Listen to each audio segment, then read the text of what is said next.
അരക്കപ്പ് ചെറുപയർ പരിപ്പ്, 1 ടേബിൾ സ്പൂൺ കടലപ്പരിപ്പും കൂടി നന്നായിട്ടൊന്ന് കഴിയതിന് ശേഷം 1 മണിക്കൂർ സമയം ഒന്ന് സോക്ക് ചെയ്തെടുക്കണം.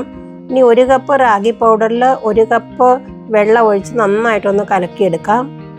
സോക്ക് ചെയ്ത് വെച്ചിരിക്കുന്ന പരിപ്പുകൾ മിക്സിയുടെ ജാറിലേക്ക് ഇട്ട് അതിലേക്ക് 2 വറ്റൽമുളക്, 1/2 ടീസ്പൂൺ ജീരകം, കുറച്ച് കറിവേപ്പില, 1/4 കപ്പ് വെള്ളം കൂടി ഒഴിച്ച് നല്ല സ്മൂത്തായിട്ട് ആദ്യം ഒന്ന് അരച്ചെടുക്കണം. അതിനുശേഷം കലക്കി വെച്ചിരിക്കുന്ന റാഗിയും കൂടി ഒഴിച്ചു കൊടുത്ത് 10 സെക്കൻഡ് മാത്രം ഒന്ന് ബ്ലെൻഡ് ചെയ്തെടുത്ത് ആവശ്യത്തിന് ഉപ്പും കൂടി ചേർത്തൊന്ന് നന്നായിട്ട് കലക്കണം. അതിനുശേഷം ചൂടായി കിടക്കുന്ന തവയിലോട്ട് ഒഴിച്ച് ദോശയ്ക്ക് പരത്തുന്ന പോലെ ഈസി ആയിട്ട് തന്നെ പരത്തിയെടുക്കാവുന്നതാണ്. വേണമെങ്കിൽ ഇച്ചിരി നെയ്യ് അല്ലെങ്കിൽ എണ്ണയൊക്കെ ഒന്ന് സ്പ്രെഡ് ചെയ്ത് കൊടുക്കാം.